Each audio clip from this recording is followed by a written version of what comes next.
स्थितीकरण। कल अपन ने देखा था स्थितीकरण कौन करता है। जो व्यक्ति सम्यक दृष्टि होता है, सम्यक दृष्टि जीव अपना और पर का स्थितीकरण करता है। सम्यक दृष्टि सिर्फ ये नहीं करता कि दूसरों को सुधारता रहे और स्वयं पतित होता रहे। इसलिए अपना और पर का अपना स्थितीकरण है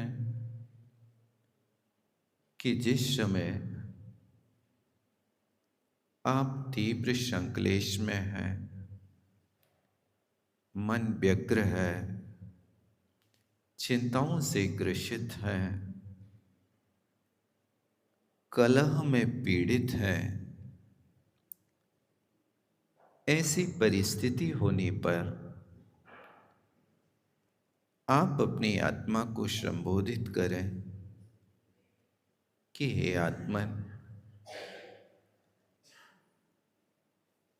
आखिर आप इस परद्रव्य से रूठ करके आप अपना बिगाड़ करोगे। दुर्गति के पात्र तुम स्वयं होगे। कलह जब भी होता दो व्यक्तियों के बीच में होता है, इसलिए सबसे पहले प्रत्येक व्यक्ति को अपना स्थितीकरण करना चाहिए। जहां पर ऐसी परिस्थिति बन रही है,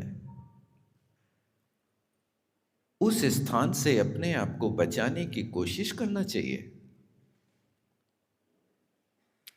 जहां पर आत्मा पिटने के योग्य कार्य होने लगे, वहां अपनी आत्मा को बचा लेना चाहिए। जैसे आपने देखा हो, महिलाएं पहले कभी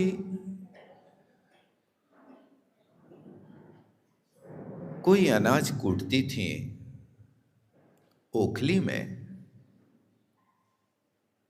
गेहूं कूटना या धान कूटना या चावल कूटना, तो ओखली होती थी, मूसल होता था,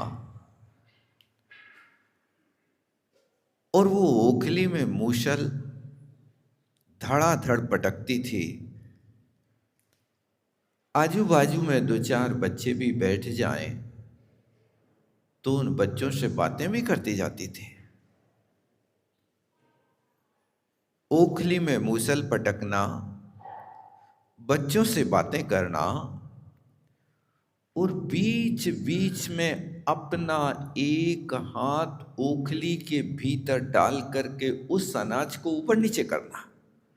देखा कभी आप लोगों ने? नहीं देखा? मिक्सी का जमाना आ गया ना, अब मूसल की जरूरत नहीं पड़ती है। देखो, विचार करो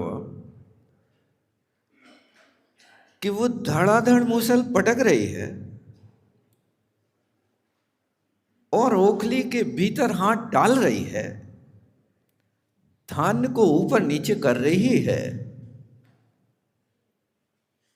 लेकिन जैसे ही वो मूसल ओखली में गिरने को होता है, वैसा अपना हाथ बचा लेती है।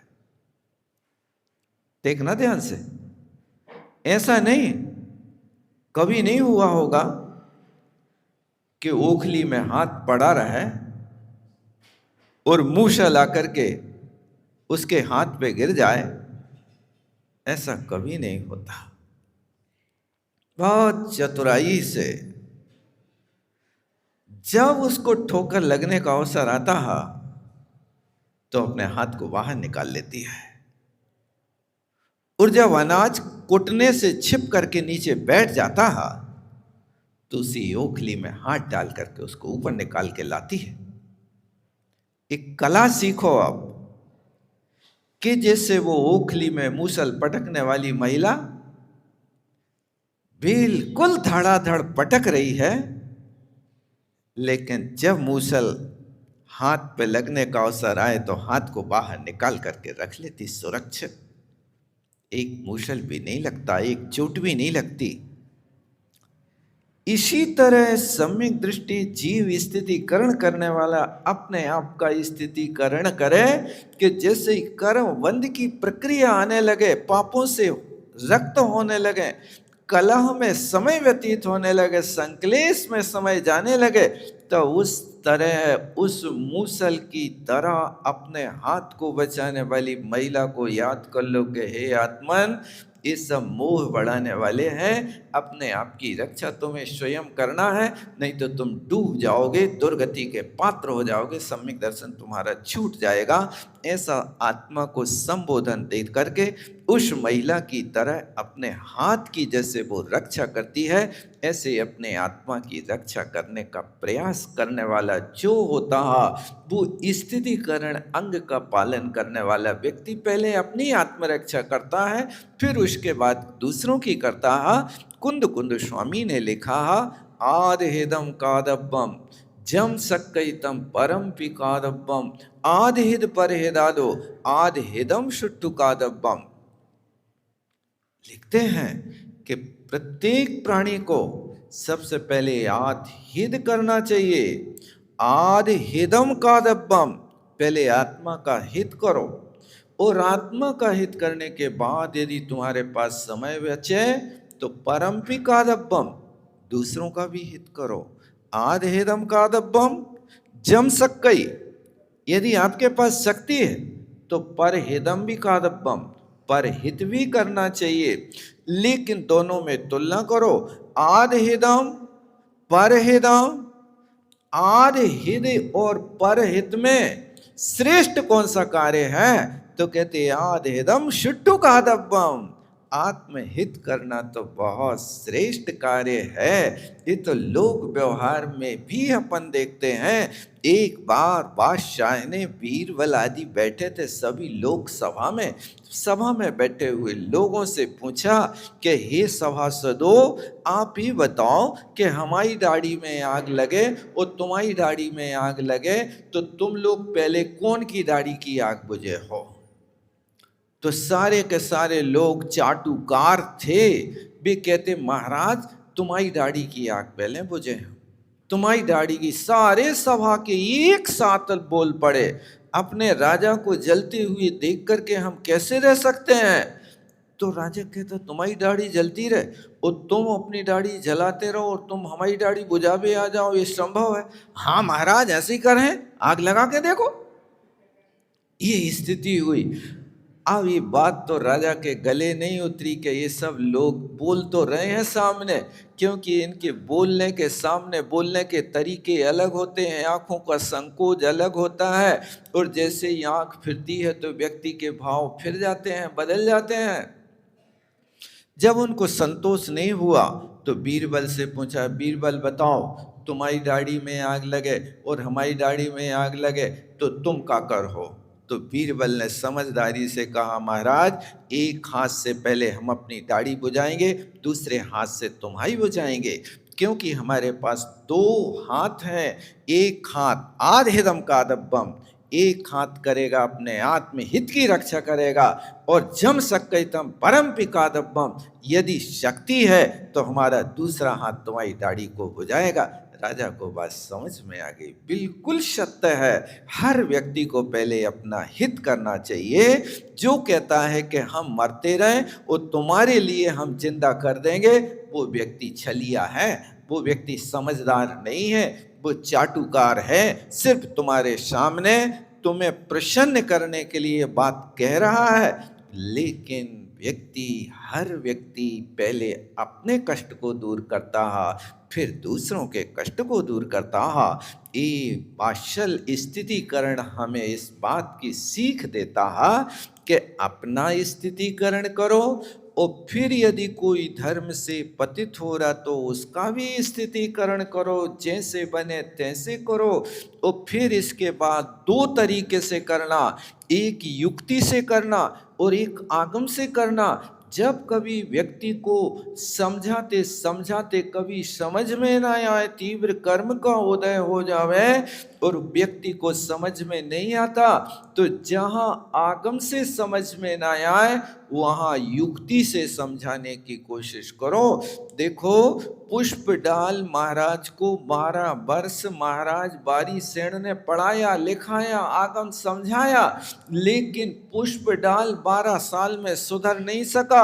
पुष्पडाल महाराज 12 साल तक अपने मन की शल्य को नष्ट नहीं कर सके। लेकिन जब आगम से समझ में नहीं आया तो युक्ति के माध्यम से एक क्षण में समझ में आ गया। भगवान महावीर के समूह शरण में जा रहे थे, आगे गुरु पछाड़े चेला, और क्या है, अब आगे तो आप लोग समझते हो, बढ़ गए गुरु, सटक गए चेला। गुरु तो आगे बढ़ गए और चेला सटक गए। आज के चेला बड़े विचित्र हैं भाई साहब, बहुत कहना चाहिए आज अच्छे माइंड वाले हैं, वे गुरु को भी सिखा देते हैं। एक बार की बात है, गुरु और चेला दोनों साथ में थे भाई साहब, और बहुत अच्छे से काम कर रहे थे, लेकिन चेला बड़ा आलसी था, गुरु को अपनी युक्ति से समझा देता था, गुरु का कोई काम नहीं करता था। तो एक बार शाम के वक्त गुरुजी अपने पलंग पे लेट गए, उस शिष्य से कही, बेटा बाहर जाकर के तो देखो पानी गिर रहा के नहीं गिर रहा है। शिष्य ने अपनी होशियारी करी, गुरुजी आपके पलंग के नीचे बाहर से आकर के एक बिलैया बैठी है, उस पे हाथ फेर के देख लो, यदि वो गीली होवे तो पानी गिर रहा है, और यदि वो सूखी होवे तो पानी नहीं गिर रहा है, ऐसा समझ लेना। चलो ठीक, गुरुजी चुपचाप हो गए, एक काम करने वाला नहीं है, समझा दिया उसने कि बिलैया पे हाथ फेर लो, बिलैया गीली होवे तो समझना पानी गिर रहा। ठीक है। दूसरी थोड़ी देर बाद दूसरी बात करी, बेटा रात हो गई, दरवाजे लगा दो उठ करके। तो चेला कहता है, गुरुजी आंखें बंद कर लो, सो अंधेरा अपने आप हो जाए, दरवाजे लगाने की क्या जरूरत है, आंखों के शटर गिरा लो, आंखों के दरवाजे बंद हो गए, सो सब कुछ बंद हो गया। अब उसने क्या करके दो बातें, बोबी मौन। गुरुजी सोचते हैं कि देखो इस तरह से समझाने वाले चेला आज मिल जाते हैं। फिर गुरु ने थोड़ी देर बाद कहा, बेटा दीपक बुझा दो। तो शिष्य कहता है, गुरुजी दो काम हमने कर दिया, एक आप ही कर लो। ऐसे आलसी लोगों के माध्यम से गुरु शिष्य की परंपरा चलने वाली नहीं है कि जो शिष्य गुरु ही को समझावे तैयार हो जाए, गुरु को धमकाने तैयार हो जाए, ऐसे से परंपरा नहीं चलती है। वास्तविक मोक्ष मार्ग की परंपरा तो वैसी चलती जैसे बारी सेन महाराज समूह शरण में जा रहे थे, लेकिन उस पुराने अपने चिर परिचित गांव में आकर के उनको वो स्मृति आ गई कि देखो जेई हमारा गांव है, यहीं गिल्ली डंडा खेलते थे, यहाँ इस नदिया में नहावे जाते थे, यहाँ भैंसियाँ चरावे जाते थे। वो सारी की सारी चीजें पूरी फिल्म आ गई सामने। अब जैसे ही थोड़े से गुरु आगे बढ़े, इनने अपने कदम अपने घर की ओर बढ़ा दे। अब कदम घर की ओर क्यों बढ़ा दे? क्योंकि 12 साल से इनने घर तो छोड़ो थो, घर वाली ने छोड़ी थी। वो एकाक्षी इनके हृदय में आज भी बैठी थी 12 बरस से। बस यही लग रहा था कि 12 वर्ष हो गए, उनको बिना बताए हम आ गए हैं। उनका क्या होता होगा, एक रात के चकवा चकवी के वियोग में भी कैसे तड़प जाते हैं। हमने पत्नी को कुछ नहीं समझाया और घर छोड़ के आ गए, क्या होता होगा। चलो महाराज तो जा रहे समूह शरण में, भी भीड़ भाड़ में बैठ गए हैं और भी सोच के हमारा शिष्य पीछे बैठ गया हुई है, सो काम चल जाए। अपन जब तक पत्नी की खबर लेके आ जाते हैं और वे अपने घर की ओर मुड़े, और जैसे ही थोड़े से 100 मीटर गए होंगे और गुरुजी ने देखा कि आहट तो आ ही नहीं रही है पीछे से, और मुड़ के देखा तो शिष्य तो अपने घर की ओर जा रहा है। महाराज ने समूह शरण का व्यामाह छोड़ दिया, समूह शरण तो बाद में मिल जाए, ये शिष्य यदि जाकर के घर में रम गया तो फिर शिष्य तो हाथ से चला जाएगा। वे समूह शरण का रास्ता छोड़ करके और आ गए यहाँ पर स्थितिकरण करने, और पुष्प डाल को रोका, कहा भैया पहले अपन महल चलते हैं राजमहल में। और राजमहल में प्रवेश किया, वहाँ जाकर के माता से कहा कि हे मातेश्वरी, जो पूर्व अवस्था की जो रानियां हैं उनको ला के खड़ा कर दो। 32 रानियां देवांगना की तरह बारी सेण की ला करके अप्सरा की तरह सामने खड़ी करी, और वहां बारी सेण पुष्प डाल से कहते हैं कि यदि तुम्हें गृहस्थी बसाना तो जो राज ले लो और ये रानियां लेकर के इनके साथ जीवन व्यतीत करो, तुम कहाँ एकादशी में लगे हुए हो। इस बात को सुन करके अब वास्तविक वैराग्य जागा कि सच्चे वैरागी तो ये हैं, सच्चा वैराग्य तो इनके अंदर अंकुरित हुआ है, जिनने ऐसा राजपाट, ऐसी देवांगनाओं की तरह नारियों को इनने जीर्ण तृण की तरह त्याग करके और मोक्ष मार्ग अपनाया। धन्य है भगवान में जैसा पापी, दुरात्मा, दुष्ट, मायावी, लोभी आज तक इस राग से विरक्त नहीं हो सका। ऐसा आज सच्चा वैराग हुआ, एक कहलाता युक्ति के माध्यम से, कि 12 साल बारी सेण को शास्त्र पढ़ाए महाराज ने, लेकिन नहीं समझ में आया। आज एक छोटी सी युक्ति है कि तुम इसको संभालो तो बात समझ में आ गई। इसलिए स्थितिकरण 2 तरीके से करना, एक आगम से करना, आगम से समझ में ना आए तो युक्ति से करना। आप लोग सिर्फ अपने बच्चों को उपदेश देते हो, कोई युक्ति की बात बारी सेण महाराज की तरह नहीं समझाते, इसलिए वे बच्चे तुम्हारे सामने प्रश्न करते रहते हैं, अरे क्या होता मंदिर जाने से, अरे क्या होता महाराजों के प्रवचन सुनने से। महाराज कोई तुम्हारा भाग थोड़ी बदल सकते हैं, भगवान थोड़ी भाग बदल सकते हैं, भगवान तो पाषाण के बैठे हैं। आज तुम्हारा बच्चा तुम्हारे सामने 100 तर्क रख देता है और तुम उसकी बोलती बंद नहीं कर पाते हो। तुम्हारे पास कोई तर्क ही नहीं कि उसकी बात का समाधान कर सको, क्योंकि तुमने स्वयं आगम नहीं पढ़ा, आगम नहीं पढ़ा, सत्समागम नहीं किया, तो तुम अपने उस छोटे से 5 साल के बच्चे के लिए कुछ नहीं समझा पाते हो। इसलिए स्थितिकरण करने के ये तरीके हैं। अब आगे वात्सल्य करने का क्या लक्षण है, ऐसा इस सम्यक दर्शन का 7वां अंग, जिसको वात्सल्य अंग कहते हैं, स्वयुत्थान प्रतिशत भावो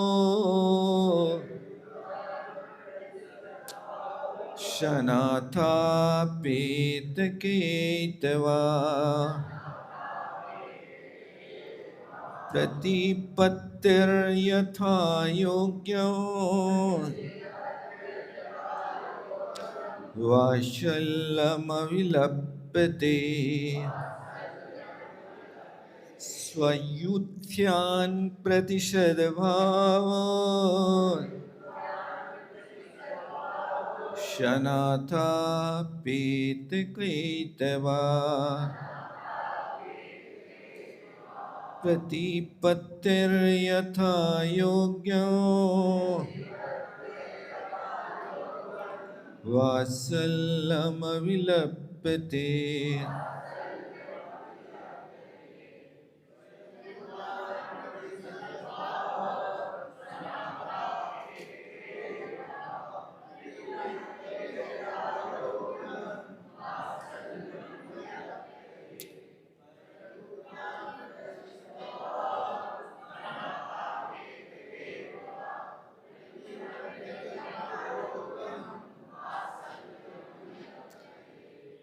अब यहां कहते हैं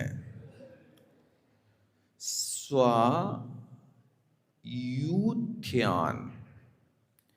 यूथ माने होता है समूह, स्व माने अपना, यानी वात्सल्यम, वत्स का जो भाव होता है, जो प्रेम बेटे का माता का बेटे के प्रति होता है, मां का संतान के प्रति अकृत्रिम स्नेह होता है, बनावटी नहीं होता है, वो वात्सल्य है। अथवा माता कुमाता हो सकती है, लेकिन गाय अपने बछड़े के प्रति निर्ममत्व भाव को प्राप्त नहीं हो सकती है। इसलिए छेड़ालाकार ने कोई मां और बेटे का दृष्टांत नहीं दिया। किसका दिया पता है? धर्मी सो गौवत्स प्रीत सम, कर निज धर्म बढ़ावे। ऐसा लिखा ना, धर्मात्मा से कैसा करना? गौवत्स प्रीत सम, गाय और बछड़े का प्रेम निस्वार्थ प्रेम होता है, माँ और बेटे का प्रेम स्वार्थ पूर्ण होता है, वो निस्वार्थ प्रेम नहीं होता। देखो, आपकी दो संतानें हैं, एक बेटा है और एक बेटी है। आप ईमानदारी से बताओ, छिपाना नहीं, अपेत केतवा की बात है, आपको सबसे ज्यादा प्यार बेटा से होता है कि बेटी से होता है? सही बताना, किससे होता है? देखो, मौन साध लिया सब लोगों ने। अब भाई को के बैरी होवे, कौन कह करके बैरी होवे कि इससे राग है कि उससे राग है? परिणाम देखो, बेटी का जन्म होता है तो व्यक्ति के अंदर परायापन होता है, तो पराये घर की है, नहीं होता जन्म होते ही। और बेटा होता है तो कोई नहीं कहता कि ये पराया है, ये मेरा है। अनुभव नहीं किया आप लोगों ने? क्योंकि जन्म होते ही व्यक्ति के अंदर ये परायापन, बेटा और बेटी में अपनापन कहां से आया? यानी संतान आपकी होकर के भी उस संतान के प्रति आपका वात्सल्य में न्यूनता दृष्टि गोचर होती है, व्यवहार में अंतर होता है। ये हर व्यक्ति के अंदर आप देख लो। इसी तरह यहां पर लिखा कि यथा योग्यम, साधर्मी भाइयों के प्रति जो वात्सल्य है, उस वात्सल्य धर्म को यहाँ पर इस सम्यक दर्शन का 8वां अंग कहा जाता है। वास्तव में वात्सल्य वो होता है कि साधर्मी को देख करके हृदय का परिणाम आनंद से भर जाए। जैसे आप रास्ते में चल रहे हैं, 100 का नोट है, फट गया है, पुराना है, मैला है, और मीड़ करके लोग ने जमीन में डाल दिया है। ऐसे नोट को देख करके जैसे व्यक्ति लपक करके उठाता है, एक पल की देर नहीं लगाता। इसी तरह सम्यक दृष्टि जीव, वात्सल्य अंग का पालन करने वाला, अपना साधर्मी उस नोट की तरह पुराना हो, शरीर जीर्ण शीर्ण हो गया हो, बुढ़ापा आ गया हो, समाज से परिवार से बहिष्कृत हो, रोगाक्रांत हो, घर से निष्कासित हो, जिसका कोई सहाय ना हो, ऐसे व्यक्ति को देख करके जो अपने गले लगाता है, उसका वास्तव में वात्सल्य अंग सच्चा है। और जो व्यक्ति इनको देख करके नाक गुड़िया के आगे बढ़ जाता है, अरे तुम्ही ने कर्म करे थे सो भोगो, अब कौन तुम्हारा साथ देगा, ये पाप कर्म करो तो तुम्ही को भोगना पड़े, ये उपदेश देने की कौन ने कही तुमसे भैया? वहां उपदेश देना है कि मलहम लगाना है? क्या करना है? पीड़ित व्यक्ति को, रोगी व्यक्ति को, बहिष्कृत व्यक्ति को, बूढ़े व्यक्ति को तुम सेवा करोगे कि उपदेश सुनाओगे? क्या करोगे बताओ? आज के व्यक्ति की आदत है कि वो उपदेश ज्यादा देता है, सेवा नहीं करना चाहता है। तुम ऐसा कर लो, तुम ऐसा कर लो, तुमने जे कर्म करे सो भोगो, हम का कर हैं? अरे तुम सेवा करो ना। तुम्हारे पास सम्यक दर्शन है तो सम्यक दर्शन का लक्षण क्या है? साधर्मी का लक्षण क्या है? निष्कपट भाव हो करके जैसे तुम नोट के लिए लपकते हो, 100 रुपया की मुद्रा भले ही पटी हो, पुरानी हो, जैसी तैसी हो, नाली में से लोग उठा करके अपने पास रख लेते, प्रेम से छाती से चिपका करके। तुम 100 के नोट के प्रति इतने लालायत होते हो, लेकिन एक आत्मा जो साधर्मी है, सम्यक दृष्टि है, उसको उठा करके धर्म में नहीं लगा सकते हो। कहाँ हमारा वात्सल्य धर्म है? इस तरह से वात्सल्य को पालन करने वाले व्यक्ति के साथ ये हमारे पास होना। क्योंकि देखो, हर व्यक्ति के ऊपर उतार चढ़ाव, कभी मेघ आते हैं, कभी बादल आते हैं, तो कभी सूर्य आपको साफ भी मिल जाता है। ये तो दुनिया में होती रहती, हर जगह बदली छाई रहती है। कहीं अच्छा धूप है, कहीं बदली है, कहीं बारिश है, कहीं तूफान है। सब दिन जात ना एक समाना।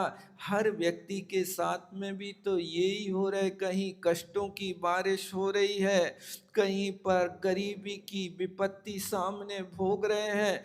कोई अपने घर से दुखी है, किसी ही घर कलहारी नारी के बेरी संभाई, किसी ही के दुख वाहिर दीखे, किसी ही उर दुछताई।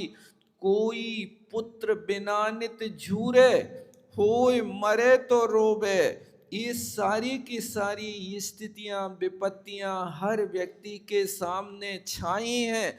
बस इतना है कि उन विपत्तियों के बीच में भी रहते हुए आपसे पूछें, और भाई साहब क्या हाल है? सब ठीक है, सब ठीक है, सही कह रहे हो। अरे हम अपनी कोई गड़बड़ी तुम्हें बतावी दे में तो तुम मलहम लगावे वाले नहीं हो, तुम तो उस जले पे नमक भुरकने वाले हो। तुम कहीं कोई घाव में जख्म नहीं लगा सकते हो। इसलिए हमें कहना पड़ता है कि भाई साहब सब ठीक है, सब ठीक है। घर में ऐसी विपत्ति पड़ी है, खबर आई क्या हो गया? बोले दादाजी खत्म हो गए। अच्छा दादाजी खत्म हो गए, और तो सब ठीक है। अब और का सब ठीक, और का चाहना चाहते हो? जब घर में मुर्दा पड़ो है और उसके बाद भी पूछ रहे और तो सब ठीक है? नहीं पूछते आप लोग। और कौन सा ठीक? और भी कोई चाहते कि एक आध और खत्म हो जाए, ये चाहते क्या? ये आदमी ने कहना तो सीख लिया कि सब ठीक है, सब ठीक है, लेकिन छाती पे हाथ रख करके बताओ कितने लोग हैं जो बिल्कुल सर्व सुखी हैं, जिनके सब तरह से ठीक ठीक ठीक चल रहा है, जिनको ना शारीरिक पीड़ा है, ना मानसिक पीड़ा है, ना बच्चों की पीड़ा है, ना पत्नी की पीड़ा है, जिनके घर में ऐसी पत्नी हो भरत चक्रवर्ती जैसी 96,000 रानियां।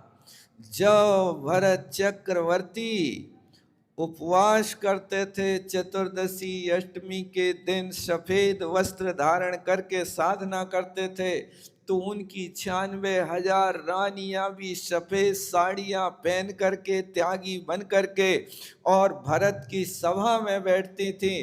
तो वे सारी की सारी नारियां प्रश्न करती थी, हे पर्वराज योगिन महाराज भरतेश्वर, मेरी इस शंका का समाधान करने की कृपा करें।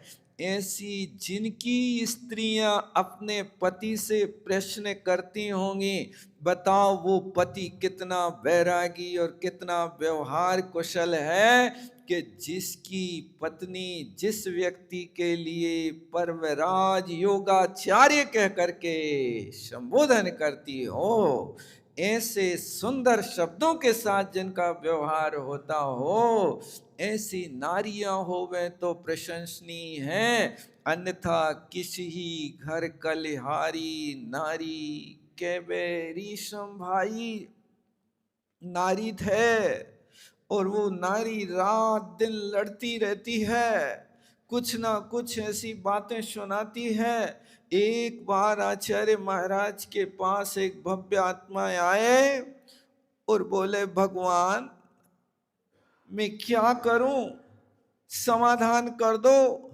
मैं जब आपके प्रवचन सुनता हूं तो मुझे नींद आती है और पत्नी के वचन सुनता हूं तो नींद उड़ जाती है। क्या करें, हमें कुछ उपाय बताओ कि आपके प्रवचन तो हम सुने लेकिन नींद नहीं आवे। आचार्य श्री ने कहा, भैया तुम यहाँ आकर के नींद ले लेते हो, तुम्हारे साथ अवेदनी कर्म का उदय आ जाता, यहाँ निश्चल हो जाते, निष्पाप हो जाते, निश्चिंत हो जाते हो, इसलिए बढ़िया आधा घंटे पौन घंटे की घुर्राटे से नींद ले लेते हो। बहुत अच्छा, तुम सभा में आओ तो सोते ही रहा करो, कोई बात नहीं, लेकिन सभा में आया करो। और पत्नी के यहाँ जाते हैं तो पता नहीं क्या कौन सी आफत अवई गले में डाल देवे, हमें तो इसी वक्त 50,000 की बनारसी साड़ी चाहने, नहीं तो जे आंदोलन चल रहा है कोप भवन में कैकई की तरह बैठ गए जाके, तो क्या होगा फिर बताओ। ऐसे ही होता है ना, घर में कोप भवन तो बना ही है, अब जाके बैठ जाए तो मुश्किल पड़ जाए।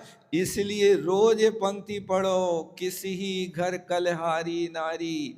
और यदि तुम्हारे घर में कलहारी नारी हो बे तो तुम पंडित गोपाल दास जी बरैया बन जाना। देखो गोपाल दास जी बरैया की पत्नी बहुत तेज, बिल्कुल लौंग मिर्च की तरह, और पंडित गोपाल दास जी बरैया बिल्कुल शांत बर्फ की तरह ठंडे। एक बार उनकी पत्नी प्रसन्न वदन हो करके पंडित जी गोपाल दास जी बरैया से पूछती है, पहले की महिलाएं अपने पति का नाम नहीं लेते थे, बच्चे का नाम लेती थी या काय वो ही कहती रहती थी, काय ऐसा कुछ हमने सुना है। तो उनने लिखा गोपाल दास जी बरैया स्मृति ग्रंथ में, क्या लिखा, उनकी पत्नी ने कहा काय, काय माने पतिदेव। देखो आपके कैसे पाप का उदय है, आप जैसे देवता पुरुष को और मैं जैसी राक्षसी मिली जो रात दिन तुम्हें परेशान करती है, आपका कैसा पाप का उदय है। ऐसा एक दिन पंडितानी ने पंडित जी से प्रश्न किया। पंडित जी कहते हैं, हे महादेवी, मेरे पाप का उदय नहीं, मेरे बहुत बड़े पुण्य का उदय है। तुम जैसी देवी मुझे मिली जो तुम पग पग पर मेरी परीक्षा लेती हो, और पग पग पर परीक्षा लेने के बाद मैं 100% नंबर लेकर के आया हूं। ये तो मेरा सौभाग्य है। फ्री में कौन परीक्षा लेता है, फ्री में कौन किसके दोष बताता है, जबकि शास्त्रों में लिखा है, निंदक नीरे राखिए, आंगन कुटी छवाए, बिन पानी बिन सावने, निर्मल करे अच्छाए। देखो उनने लिखा कि निंदक व्यक्ति को अपने घर में रखो, और अपने आंगन में न हो तो तुम कुटिया बना के दे दो। आंगन कुटी छवाए, आंगन में एक बढ़िया कुटिया बना करके उस निंदक को रख लो। भैया तुम्हें यही आवास है, बढ़िया भोजन कराना, प्रेम से रखना, और सुबह शाम उसकी निंदा सुनते रहना। क्यों?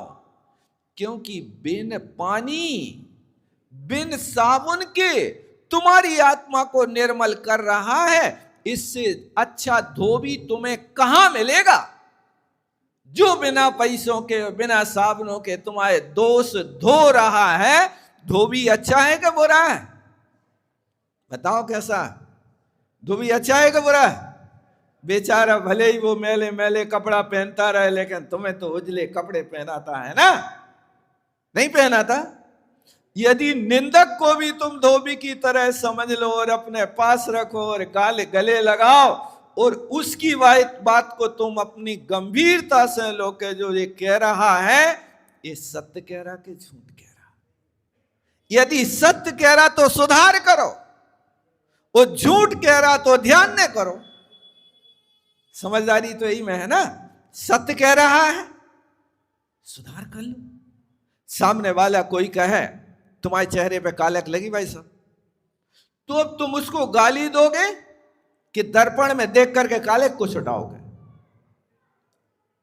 ये तो अपना कर्तव्य है। यही वात्सल्यंग हमें सिखाता है कि तुम इस तरह से काम करो। और उन पंडित जी ने उन श्रीमती जी के लिए प्रोत्साहन किया, और भी इतनी तेज थी भाई साहब कि उनकी तेजी की उपमा नहीं कह सकते हैं। उनके स्मृति ग्रंथ में लिखा कि गालियां तो बिल्कुल बरसात की तरह रोज बरसती रहती थी, लेकिन कभी कभी चांटा भी लगते थे, जैसे पानी के साथ बिजली गिर जाती थी। तो वे चांटा तो रोज बरसात को, वो जो गालियां थी वे तो रोज बरसात को पानी थी, लेकिन जब कछु बड़ी ज्यादा गलती हो जाए तो फिर वे पिटाई भी कर देती थी। और पंडित जी शांति से बैठे रहते थे, कोई उत्तर नहीं देते थे। ये होता कि कलहारी नारी मिली तो तुम पंडित जी गोपाल दास जी बरैया के जैसे शांत पुरुष बन जाओ। एक दिन उसको पश्चाताप होगा और वो स्वयं कहेगी कि तुम जैसे देवता के लाने हम जैसी कौन सी नारी, चाची ताड़का जैसे स्वभाव की मिली है, अब आपका धन्य है। तब जाकर के उनसे कहना कि मेरा अहोभाग्य है, अहोभाग्य के हम परीक्षा दे रहे हैं और तुम परीक्षा ले रही हो। ऐसा परिणाम आना चाहिए, तभी जाकर के धर्म ठहरता है। अन्यथा तो क्षणे रुष्टा क्षणे तुष्टा रुष्टा तुष्टा से क्षणे क्षणे, जो क्षण भर में रूठ जाए और क्षण भर में संतुष्ट हो जाए, ऐसे लोगों के कौन से गुण नष्ट नहीं हो जाते हैं? उनके सारे के सारे गुण नष्ट हो जाते। बिना पेंदी के लोटा पे भरोसा नहीं करना। थोड़ी सी हवा की थोड़ा सा झोंका लगे तो लुढ़क जाएगा। इसी तरह यहाँ पर भी क्षण क्षण में गुस्सा और रुष्ट करने वाले व्यक्तियों के लिए आदर्श नहीं बनाना। आदर्श उनको बनाना, गोपाल दास जी बरैया जैसे महापुरुषों को ग्रस्त में थे, असईमी थे, नौकरी करते थे, लेकिन स्कूल की तो नौकरी करते थे, लेकिन पत्नी के सामने भी नौकर की तरह बिल्कुल चुपचाप बैठे रहते थे। ये परिणाम अंदर का, जब अंदर में धर्म होता है तो बाहर की कोई विकृति अंदर प्रवेश नहीं होती है, और जब अंदर धर्म नहीं होता है तो बाहर की विकृति आपके लिए बहुत जल्दी विकार पैदा कर देती है। ये यहाँ पर वात्सल्य धर्म है, इसलिए वात्सल्य सबके साथ करना, लेकिन किसी के साथ कपटपूर्ण व्यवहार नहीं करना, क्योंकि कपट पटकता नरक, कपट हमेशा व्यक्ति को नरक ले जाता है। इसलिए कपट ना करके सरल स्वभावी हो, क्योंकि सरल स्वभाव जो होता है उसका फल अपने आप में अलौकिक होता है। आज की सरलता तो हमारे अंदर कैसी है हम देखते हैं। आप अपने घर से निकले हो थैला लेकर के, और आपके पड़ोसी ने पूछा भैया कहाँ जा रहे? कहूँ नहीं। आप बाजार से सब्जी को थैला भर के लाए, भैया का लाए? कछु नहीं। अरे इसी का नाम तो कपट है। आप थैला लेके बाजार जा रहे थे, कह देते हम बाजार जा रहे हैं भैया, कौन सो इसमें तुम्हें घाटो हो रहा हो तुम? अरे बे 4 बलाए लगा देती कि हमारे भी 1 किलो टमाटर 1 किलो अमरूद ले आई हो तो का हो, तो सेवा भाव हो जाता, परोपकार हो जाता। क्या होता है इसमें? कोई गलत हो जाता क्या? एक थैला तुम अपनी ढोगे तो क्या 1 किलो परोपकार के लाने नहीं ला सकते? पैसा तो वो दे ही दे है, नहीं दे है, और यदि नहीं देगा तो दान हो जाएगा 1 किलो अमरूद का 1 किलो टमाटर का, कम से कम ये भी तो सोच लेते। लेकिन कह रहा है कहूं नहीं जा रहे, वो थैला भर के ले आए तो बता नहीं सकते कि लौकी टमाटर लाए भाई साहब, कछु नहीं। अरे ये कछु नहीं लोगों के तकिया कलाम हो गए। चौका में भी सब लोग क्या हैं? कछु नहीं, कछु नहीं। पापड़ भी कितने हैं तो क्या है? बिल्कुल नरम है। अरे नरम पापड़ खात का कोई?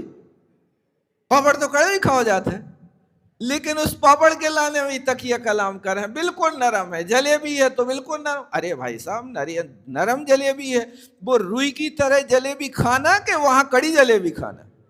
लेकिन वो तकिया कलाम हर व्यक्ति को हर जगह चलता है, बिल्कुल ऐसा है, बिल्कुल ऐसा नहीं। उस पर आपको विचार करना है, कहाँ कैसी क्या व्यवस्था है, उसके साथ में यदि आप करेंगे तो ये अपेत केतवा इसी का नाम है। अन्यथा कपटपूर्ण व्यवहार होगा तो उससे आपका वात्सल्य अंग का पालन नहीं होगा। समय अपना हो रहा है, यही विराम लेता हूँ। बोलो आचार्य गुरुवर विद्यासागर जी महाराज। जावाणी के ज्ञान से